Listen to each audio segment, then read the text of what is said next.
Вера, посмотри, кто он? Где? Вон там, у окна. Он был худым человеком с круглым лицом, Он смотрит в свой телефон.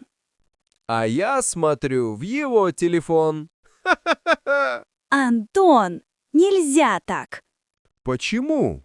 Это невежливо. В России говорят: «Не смотри в чужой огород». Что значит огород? Это сад.